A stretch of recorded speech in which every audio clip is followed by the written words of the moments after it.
experienced attorneys, and I had the privilege of working with experienced attorneys in the district attorney's office when I served in there for a number of years, and then during my time serving in the attorney general's office.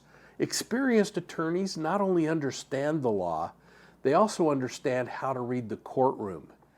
Abraham Lincoln once said, "He who represents himself has a fool for a client." But in this case, I'm going to adjust the quote just a bit and say she who represents herself was a foolish client. Lori Daybell, already convicted of killing her 2 children and conspiring to murder her husband's wife, walked into an Arizona courtroom and decided she didn't need a lawyer. She could do it all herself. And what followed wasn't justice. It was flat out chaos. And in this video, we're going to dive into the courtroom carnival that unfolded when Lori played both defendant and defense attorney. We're going to expose how her so-called strategy backfired, how much it cost Arizona taxpayers, and why this kind of self-representation, especially in serious criminal cases, is a ticking time bomb for justice. And you're not going to want to miss my interview with Texas lawyer Michelle Morris at the end of this video.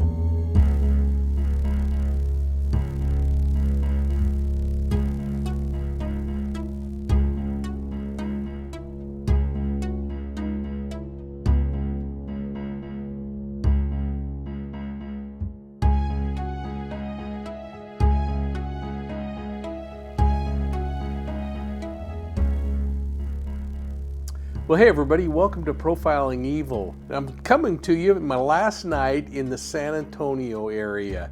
I'm heading home tomorrow. I'm really looking forward to it, but I've gotten a lot done this week looking at a double murder case out here in West Texas, and also spending some time at the Yearning for Zion Ranch, the place where the FLDS prophet Warren Jeffs was arrested. He's serving time now in a Texas prison where he's going to live out the rest of his life. Now, if you're new to Profiling Evil, make sure that you hit that subscribe button down at the bottom and turn on notifications. And please, share us with somebody who follows true crime as closely as you do. And don't forget to check out Profiling Evil's website, profilingevil.com. Get some signed copies of my books, the digital newsletter, The Bolo, and our exclusive content. But now, let's dive in to that courtroom disaster that unfolded when Lori Daybell took the reins in her recent murder trial, not just as the defendant, but as her own voice of reason. And spoiler alert, she wasn't reasonable at all, and the consequences were anything but small. You see, in her Idaho cases, the murder conspiracy charges connected to Tammy Daybell and the murder charges that she was convicted of for JJ and Tylee, Lori Daybell had legal representation. Now, those proceedings, as grueling and bizarre as they were, had the structure and gravitas of the law on her side. But in Arizona, where she faced charges for the murder of Charles Vallow and then just completed the attempted murder, conspiring to commit murder against Brandon Boudreaux, an arguably dangerous decision to represent herself, and it showed through both trials.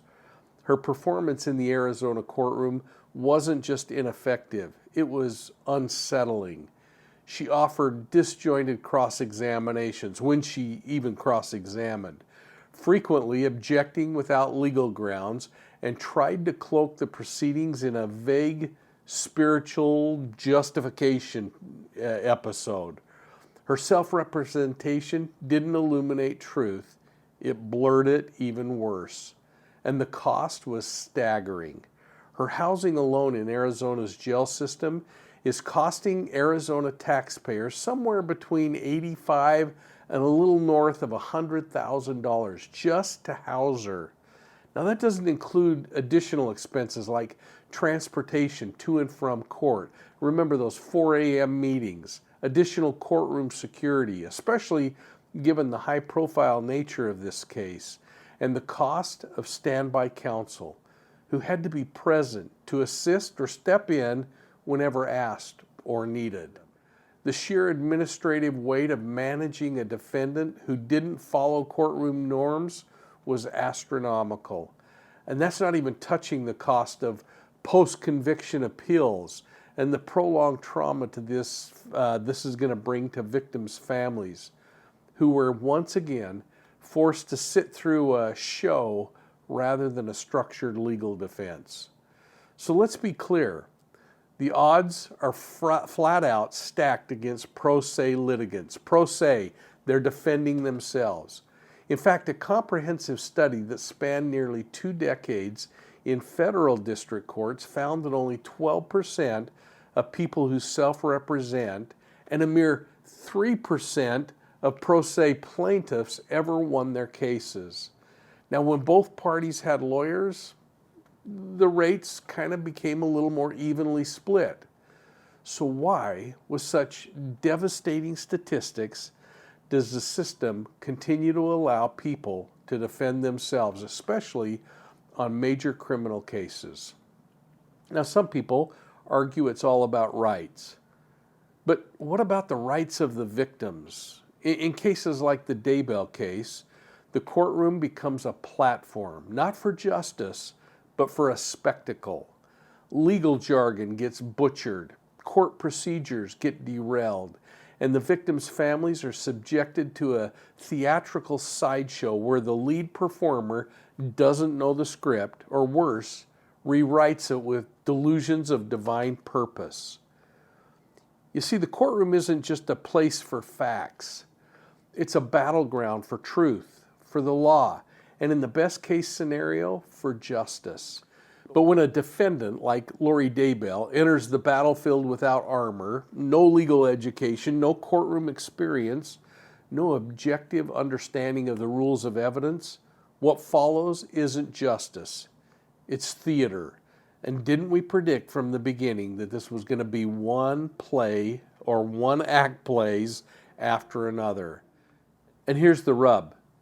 Despite the staggering disadvantage of self-representations, the court remains reluctant to prohibit pro se participation outright, citing the constitutional right and autonomy that these defendants deserve. But should that autonomy extend to somebody who's been charged with multiple counts of murder? Should a person facing a life sentence or possibly the death penalty be allowed to gamble with justice, not just for themselves, but for the public, for the victims in the case, and frankly, their families? Lori Daybell isn't just someone who made a few procedural missteps. She is a textbook example of the perils of letting emotionally entangled, legally illiterate individuals commandeer their own criminal trials. And the statistics really back this up, folks. The studies are showing that 56% of pro se claims can't even survive a preliminary motion to dismiss their case. And we saw this even when she tried to get the case dismissed a couple of days ago. Not because the facts are bad, but because the people bringing them don't know how to legally state their case. And once you get past those early hurdles, things don't seem to improve. Pro se litigants, especially in criminal courts, often fail to meet basic burdens of proof. They misinterpret legal standards, and they stumble over procedural rules. They get bogged down in irrelevant arguments, and they bring emotion instead of strategy to the table. In the Daybell case, she sounded more like a bumbling, self-proclaimed prophet than a defendant in a criminal case. Hardly a posture that earns credibility with a jury or a judge. In contrast, experienced attorneys, and I had the privilege of working with experienced attorneys in the district attorney's office when I served in there for a number of years, and then during my time serving in the attorney general's office. Experienced attorneys not only understand the law, they also understand how to read the courtroom. They've stood before the same judges, and they know their tendencies. They can actually tailor arguments accordingly. They understand what objections to raise and when to hold back an objection. A self-represented defendant like Lori Daybell doesn't just lack strategic insight. She lacked, in this case, the foundational knowledge to even know that insight existed. Now, every trial could be emotionally charged, but in cases involving murder, especially the murders of children, spouses, family members, the emotional toll is almost unbearable. For a defendant, it's not a legal battle, though. It's personal. And that's precisely what we saw in this case, and why self-representation is such a dangerous proposition. And one of the clearest liabilities for pro se defendants is the inability to separate emotion from their strategies. Legal defense is not about how you feel. It's about what you can prove and how persuasively you can present it. Daybell, she was a walking example of emotional derailment. She wasn't just facing charges. She was trying to defend her distorted version of reality, infused with this religious set of delusions and personal grievances that she has. Her statements weren't framed around legal precedent or procedural defense. They were steeped in martyrdom. They were surrounded by spiritual destiny and filled with abstract ideas about justice and identity. At times, her tone suggested that she wasn't there to defend, she was there to preach. Emotionally driven arguments distract from the evidence. They frustrate judges, they confuse juries, and they re-traumatize witnesses and victim families. They introduce chaos into a setting that demands clarity. And while the cost to self-represent in these cases may initially seem like it's going to be less, it costs taxpayers a bundle of cash. None of this accounts for the intangible cost, though. Very real costs by the erosion of trust in the justice system, the distrust of the community, the re-traumatization of victims' families, and the public's perception that a courtroom is more of a carnival than a court of law. And I would bet most of you were watching just to see what wacky things might happen in this particular court of law. And one of the most persistent myths in the legal system is that somehow representing yourself might be empowering. Well, for defendants like Lori Daybell, it's more than that. It's performance. It's control. Defendants who go pro se often believe that they understand the facts better than anyone else. In fact, didn't we hear Lori say that in the very beginning? Nobody knows my case better than I do. But knowing the facts isn't the same as knowing the law. And believing in your own narrative isn't the same as understanding evidentiary standards. So perhaps it's time to ask a hard question. Should someone who's been charged with murder, especially multiple counts of it, be allowed to represent themselves in court? Now, the Constitution says they can, but should they? In capital or near capital cases, the consequences of a botched offense aren't just limited to the defendant. They impact the system overall, the victims, and the community. And personally, I find myself leaning toward a wish that we could have somehow established stricter competency thresholds for waiving the right to counsel, especially in this case. Judges should be given greater latitude to deny pro se requests, especially in major cases and mental health evaluations. It should be mandatory. And standby counsel should have broader powers, in my opinion, including the power to take over the case when the defendant's completely blowing it. Because when justice is at stake, competency can't be negotiable. And Lori Daybell's self-representation wasn't just a legal oddity. It was a warning shot across the bow of our criminal justice system. Because she wasn't capable of mounting a strategic defense. She wasn't mentally fit, in my opinion. Philosophically or emotionally, she wasn't fit.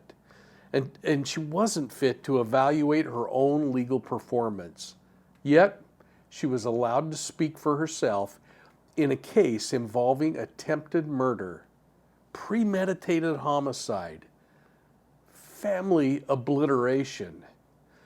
Now, we must recognize that the Constitution's right to self-representation was never meant to open the door for chaos. It was intended to protect liberty, not to enable the destruction of it.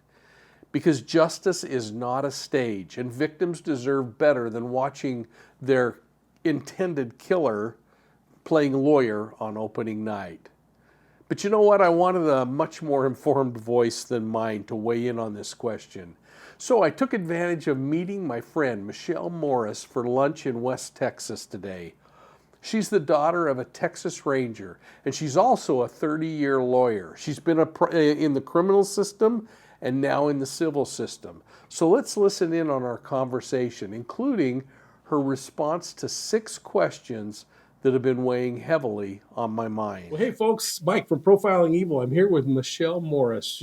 I always kind of tease you, Michelle, and call you my in-house counsel, but an attorney here in Texas and actually licensed in I don't know how many states, but you also are the daughter of a former Texas Ranger. We've had you on the show to talk about your life as a child with a Texas Ranger. Most importantly, one of my favorite stories that I hope people will go back and listen to is the story of you meeting a serial killer and that serial killer doing what? Reading me a bedtime story.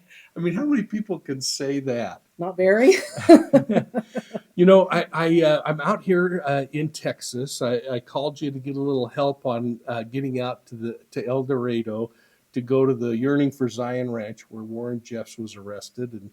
And I'm doing all this kind of in preparation for a presentation I'm going to be doing at CrimeCon. But as we talked, of course, the Lori Daybell trial was kind of wrapping up. And now we have a guilty verdict in that trial and waiting the aggravation phase of the trial. She stipulated to aggravation, so now it's just sentencing. Well, yeah, that's true. Really interesting, and I wanted to just kind of get your take on the trial and the bits and pieces you were able to catch. And then I thought I'd throw a couple questions your way and maybe explore some things that have kind of been eating at me lately. Okay. My biggest takeaway from the trial was that the judge is a saint. He showed so much patience and restraint, and probably my answer to one of the questions I think you're going to ask is that I think he showed too much restraint. Well, you know, that was going to be a question that I had is in these cases where somebody is pro se representing themselves and perhaps a little bit on the fringe of reality anyway, do you think that he went overboard in that case, or would he have done it for any pro se defendant? Oh, I think he would have done it for any pro se defendant when the case is this high stakes and this high profile. He wanted to make sure that most or all of the appellate issues were covered. And he's clearly a judge that understands the appellate issues because he spent a lot of time explaining on the record to her what her options were. And while that was great for her, it's probably the thing that's gotten the judicial system in the mess that we're in my opinion, with abuse by pro se litigants. Yeah, I want to kind of explore that because a lot of people are troubled that, number one, with 2 murder convictions and a conspiracy to commit conviction under her belt, the likelihood of Lori, even with her appeals, ever getting out of prison is next to nothing.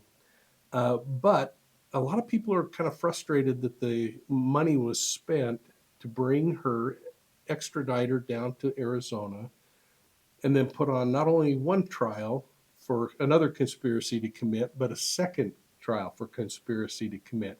Again, both that could hold life sentences. But what are your thoughts on that? And is it really a wise use of judicial funds? I think it's important to remember that that money was not spent for her benefit. That money was spent for the benefit of the residents who needed justice and who had crimes committed against them. So I think the spending of the money is a necessity. I think it's extremely important. And in this case, it probably wouldn't have gone as easily. I say easily, in air quotes, but it probably would have taken a lot longer and been a lot more complicated on the trial side if she'd had counsel. But she used her standby counsel extensively, and the judge allowed her to basically have them retained and there. In effect, he gave her so much leeway that she sat first chair and her standby counsel sat second chair.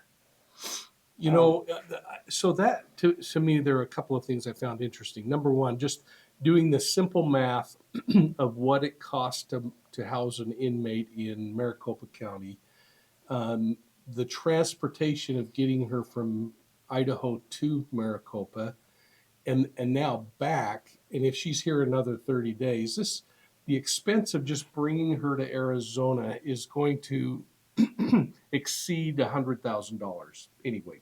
Just looking at core costs for housing and other things.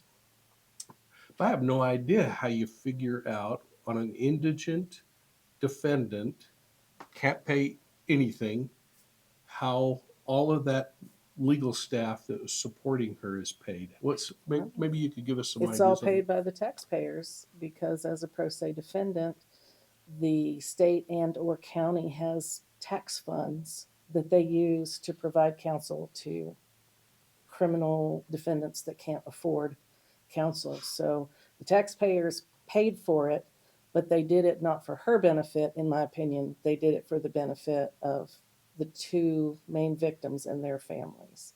So I think that it's probably worth it monetarily to bring her out, charge her, try her, convict her, and then whatever happens in Idaho happens.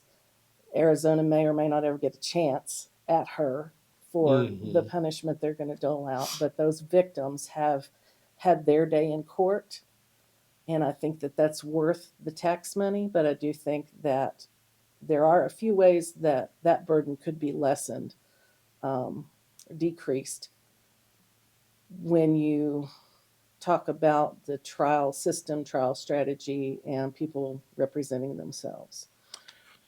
Yeah, and I guess that's kind of where I want to go because I'm 100% behind the idea that they brought her to Arizona and they tried her. I found myself, though, kind of from an emotional standpoint, being a little bit let down that there wasn't more happening from the defense side during that trial. And almost like, I don't know that I'm concerned that Lori may have been shorted in this deal, but I expected more, I guess. I expected at least a witness or two to be called. I expected more cross examination that might have had a little more depth other than what we saw. What were your thoughts about that? And do you feel like there should be a law on major felonies, homicide, or conspiracy to commit homicide, where someone in Lori's situation shouldn't be allowed to represent herself? My immediate knee-jerk response is this is America, that she gets to choose, right? Yeah. But if this is America and we let anybody choose for every trial, then we have to recognize that the taxpayers pay the burden for that as well as enjoying that freedom. There's a trade-off there. One of the I've been thinking about this on the drive over here a lot, and having done criminal defense work way back in the beginning of my career, I can tell you for a fact that a large majority of criminal defendants, only one thing speaks to them, and that's jail time. Okay, the lack of freedom, the length of time they're going to stay, and the privileges that they may or may not get while in jail. So you could charge someone for their defense attorney in, or, like we currently do, you either pay your own defense attorney or you prove to the court that you're indigent, and then the county pays for that counsel. People are always going to choose to of those two, represent yourself or have court appointed attorneys, they're going to choose the one I think that seems easiest to them in most cases. Um, and so I think that you could consider fining them, you could consider requiring some sort of competency evaluation, you could limit in a lot of ways the breadth of their choice, but in reality, the only thing that will matter, in my opinion, to a criminal defendant is, will I get more or less um, things in jail that I wouldn't otherwise have, good or bad? Will I get more or less time if I have an attorney, or if I don't have an attorney, or if I have an attorney and don't work with them? And that's the rub, because so many people that want to go pro se, if they were forced to have lawyers, they could choose not to work with their lawyers and be obstinate and not follow their lawyer's advice and make it impossible for the lawyer to defend them. That's, that's Yeah. the third choice. And so that's a choice that we can't take that choice away. We could force someone to have counsel, but we can't force them to be amenable to that counsel and work with them. So I don't think forcing criminal defendants above a certain felony level to have lawyers represent them is going to work, because they could always say, good luck representing me, because I'm not going to talk to you, so you won't know anything more than the prosecution knows. That's really interesting, because I think of now, with you saying that, uh, the fact that we're dealing with a personality, very narcissistic personality too. There was a reason why she chose pro se this time around versus her first trial, where she really did have something to lose. She did, but in my opinion, she still opted not to work with her lawyers, because they could have put on a relatively good defense, I think, in the very first trial. Mm-hmm.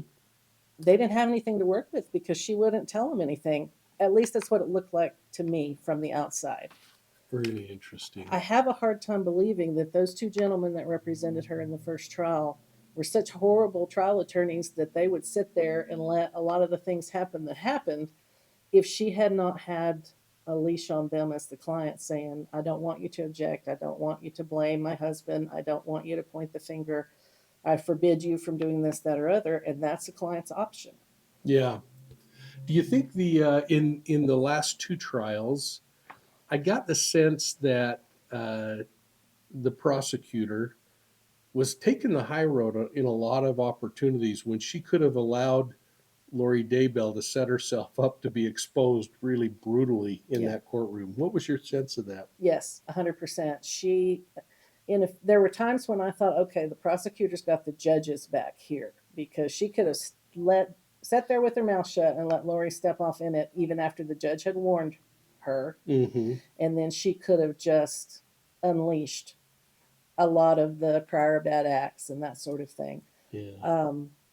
But she did not, and she didn't, because she knew that that would add to the appellate issues, Mm-hmm. and she doesn't want to have to try this thing again either.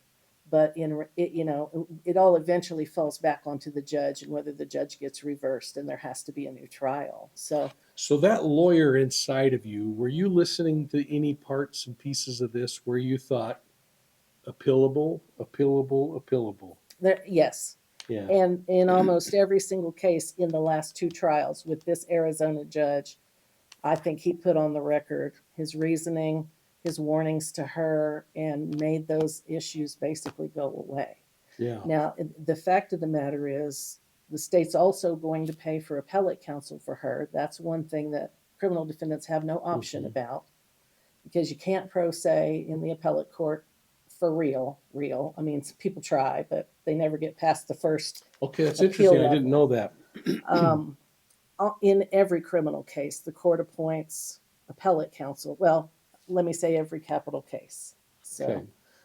her murder trials, and these cases, because I think the possibility of life in prison, or maybe the process in Arizona in every felony. I don't know. But I Yeah. know that a lot of the commentators that I was listening to made very clear that in Arizona, she would automatically have appellate counsel appointed. And they're not going to have they're going to list a lot of things. They're going to make an appellate case.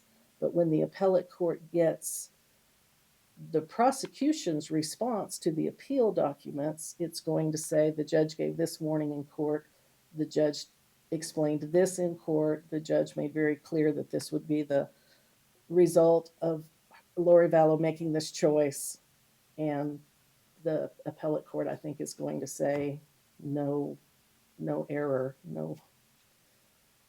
Okay.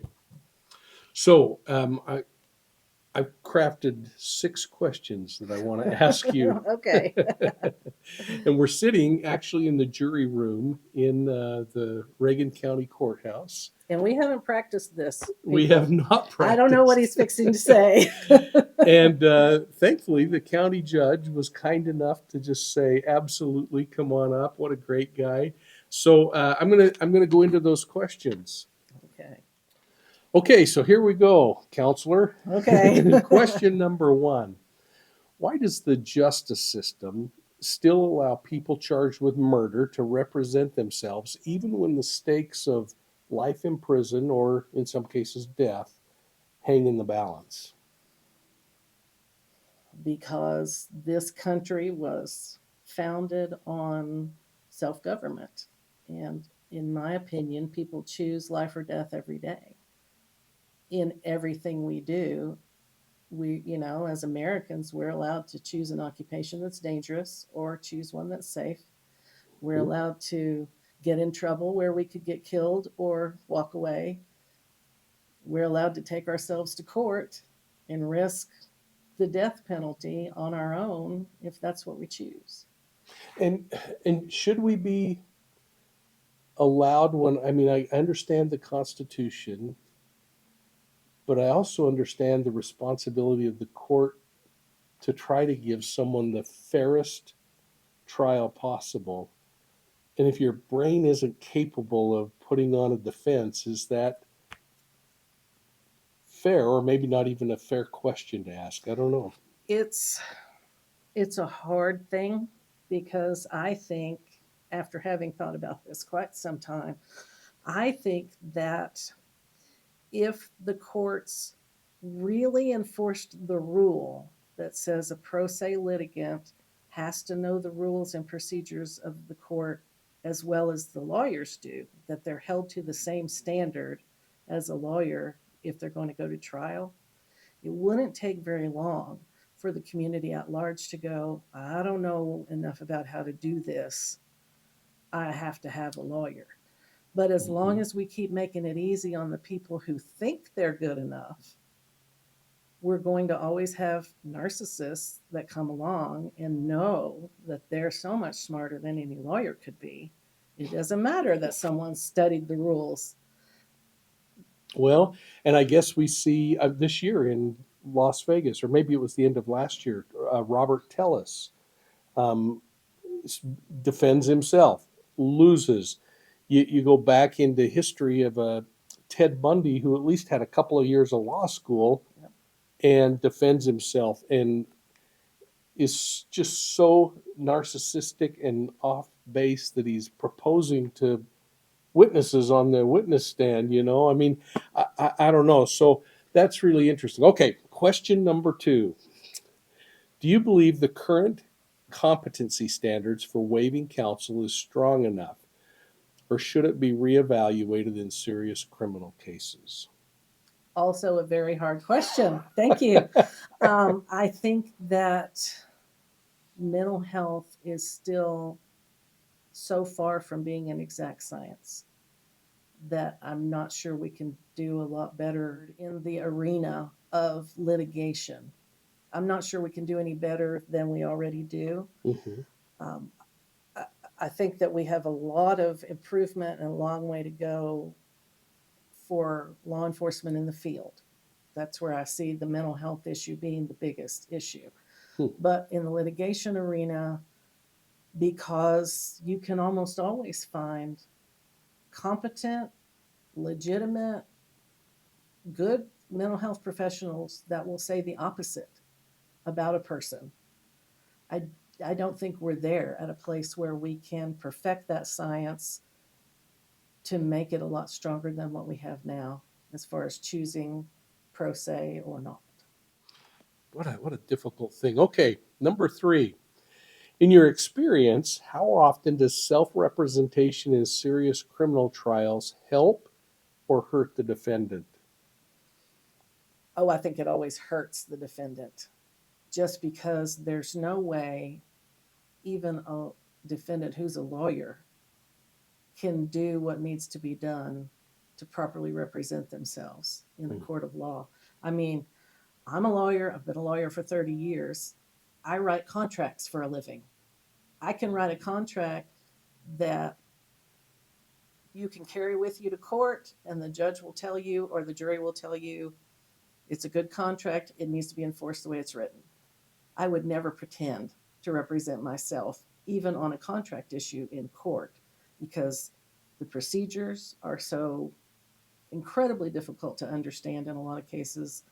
The rules, what's acceptable, what has to be done, the timelines, all the detail of litigating a case, criminal or civil, is way too complicated for someone who's not used to being there and doing it every day.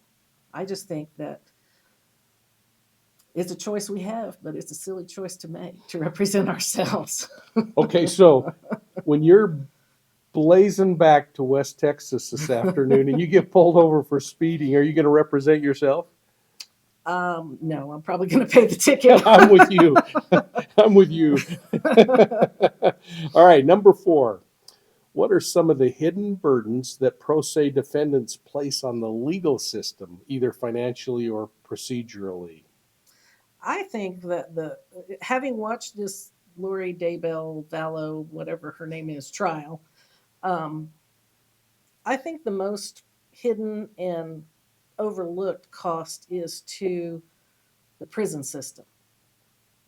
Because if you think about what they have to go through to put her in a spot where she can have court materials to study, where she can have access to a computer, she can have access to law books, she can have access to her lawyers. They have to bring her out from her cell and put her somewhere early, take her back late, probably special meal times. Then during court, they were having to get her out of the jail at 4 o'clock in the morning or something to get her to the courthouse to get ready. Somebody has to be with her the whole time she's getting dressed and putting on all that makeup or whatever it was she was doing. They have to have a special place to feed her. Now a lot of that happens whether she has a lawyer or doesn't.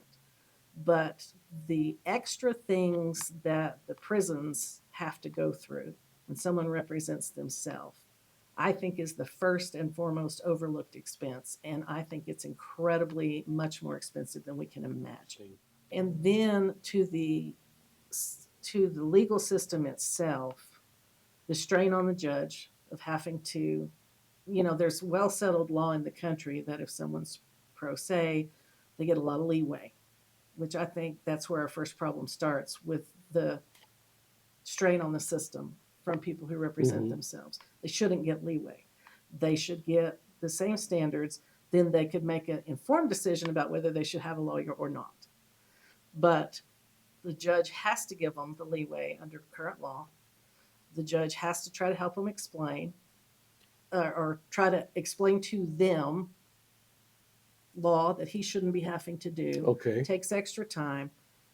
Putting up with having a hearing over, whether someone's going to wear a rack belt or not. There's a lot of extra time and money spent on issues when someone represents themselves, as opposed to having a lawyer who knows the rules, knows what can and can't be done without the sheriff having to come down and tell the judge.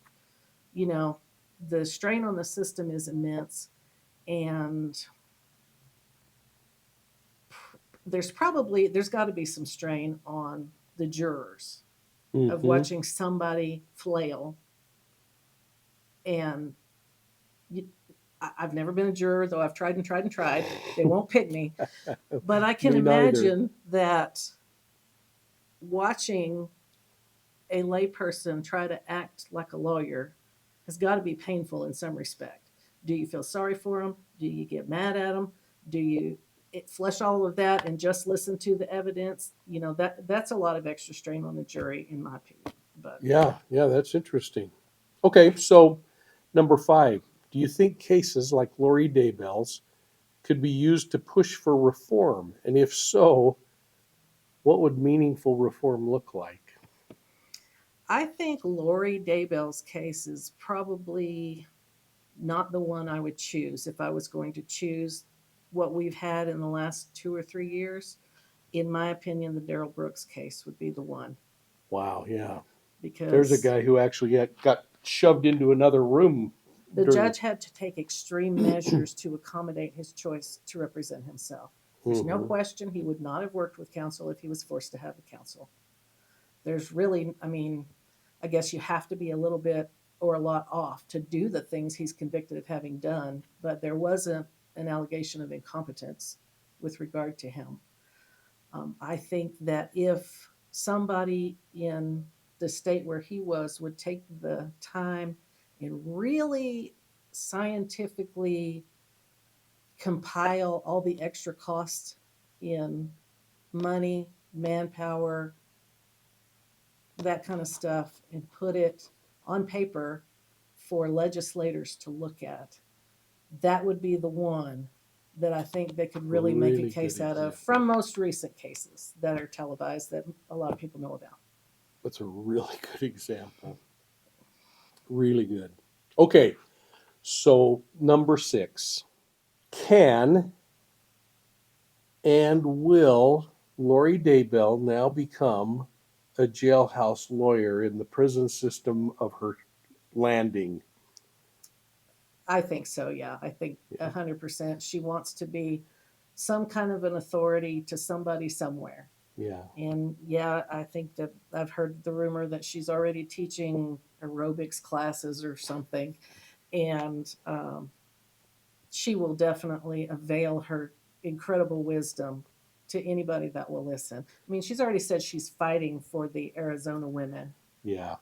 Um, So aerobics, religion, and the law will be the new and, course at the prison. and hairdressing. And hairdressing. One of the most interesting things is the flight mode that she goes into when things don't go her way, you Mhm. know. And I think even during the guilty verdict being read and her waiving the aggravation, that was a flight syndrome going on. She didn't want any more of the ugliness coming out, Yeah. did she? No, she did not. Well, thank you so much. And I'm going to do something that I rarely do, and that is I'm going to say, do you have any questions for me? Now, you didn't tell me that you were going to ask me No, I that. didn't want you prepared. I had one earlier. Let me think. She definitely did not. I think what I was going to ask you is whether you think the Lori and Chad cult will continue and they will continue running other people's business from their jail cells like Warren Jeffs has. You know, that's interesting because we're here in Texas. Warren's in a Texas prison. And I think this goes back to something I've talked to you before about, in my opinion, and things that I think I learned over the many years of doing cult cases, is that it really boils down to the amount of time invested into the cult to how much time it takes to get away from the cult. And so when you look at a cult like the FLDS, generational membership, where a child is raised from infancy to believe that Warren Jeffs is a god, changing that child 30 years later is next to impossible. Versus if you or I all of a sudden decide to join the Diet Dr. Pepper Club here in Big Lake, Texas, we come in having all of our background, all of our safety net around us, our experiences of how to reason. And when things go weird or we're let down by someone like a leader of whatever that organization is, I think it's easier for us to recover. So when I look at the Daybell cult, I look at it as not a generational cult, but a convert cult. Except maybe the niece. Well, Melanie. so those are interesting questions, because was it the cult mentality, or was it just manipulative behaviors in her life? And are those going to become interesting? Which I guess leads me back to a question of, we saw them drop charges or choose not to file against Chad Daybell on Charles Vallow early on. I suspect they could charge Chad Daybell today with conspiracy to commit murder on Brandon Bedreau based on what came out in trial. And they may be able to do the very same thing with Melanie when you have these three collaborating on phone calls. So that's going to be interesting. I don't know. What are your thoughts there? Well, they said the investigation is ongoing, so I think maybe they haven't made up their mind yet, and they were waiting to see what would come out at trial. And I thought Lori came relatively close to dumping Melanie's in the grease. Oh boy, I did too. And I thought it was telltale that the prosecution didn't force Melanie to testify, because they maybe have something up their sleeve. They might. So they might. But if they choose not to, I could understand that too. They've spent a lot of time and money on this. And Brandon has had his day in court. He's been vindicated. He was absolutely correct when he called the police and said somebody's shooting at me. And that was one of the gaslighting things that they were trying to convince him he was wrong about. So, yeah, he may feel vindicated to the point that he would prefer for it to go away. And I don't know if it's his call in Arizona. Yeah, I would hope that the prosecutor at least listens to the victim. But I thought that was interesting too. And I thought he was such an incredibly compelling prosecution witness. And I wish he'd have been counseled to just be a little easier going when the defense was cross-examining him, because his dislike of Lori was so evident that he wasn't giving an inch. Which, if I was sitting on the jury, I would have thought something was wrong if he hadn't had that reaction. Yeah, that's probably true. Maybe it's always a judgment call on how you counsel somebody to testify. Be completely yourself. If you hate someone, let it show. Maybe the jurors would have thought he had been coached too much if they didn't see something in him that couldn't stand Lori. If someone had done to one of my marriages what she apparently did to his. Well, Michelle Morris, thank you so much. I'm going to leave just whatever you might have to say to you to close this out. Oh my goodness, I don't want to. Well, of course, I love Profiling Evil, and do my best to watch it and and I've been subscribed for a long time.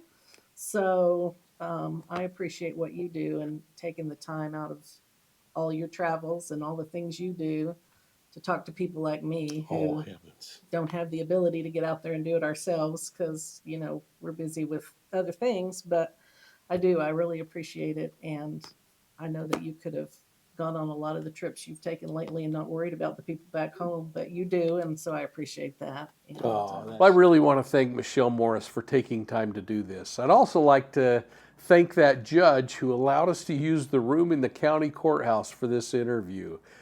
Justice shouldn't be a game. And when somebody like Lori Daybell turns a courtroom into her personal stage, the cost is measured beyond dollars. It's measured in delayed justice, damage to public trust, and devastation to families. And if you believe serious criminal cases deserve serious representation, not spiritual speeches and self-made legal disasters, put a comment down below. In fact, either way, put a comment down below. But as always, please be kind in your responses. You know what? We're a community, not a courtroom. Hey, make sure you're following Profiling Evil on Facebook, Instagram, Twitter, and of course right here on YouTube. And if you like true crime on the go, check out Profiling Evil's audio podcasts on your favorite podcast platform. And if you haven't done so already, go over to profilingevil.com and sign up for our digital newsletter, the BOLO. That stands for Be on the Lookout. And the only way you can get the BOLO is by signing up at profilingevil.com. And I want to just tell you to go and consider picking up my books. Many of you have already done that. But Deceived, an investigative memoir of the Zion Society cult, will give you more insight into religious cults, much like the Daybell cult. It'll tell you a little bit about how these cult leaders recruit people, how they maintain their membership, and how they can turn seemingly intelligent people into sheep who follow without any thought of their own, perhaps even committing crimes. And watch for my newest book that's coming out July 7th. I'm really excited about it, and I'm going to release more information on it next week. So thanks again for your support of Profiling Evil. We'll see you all soon at the next crime scene.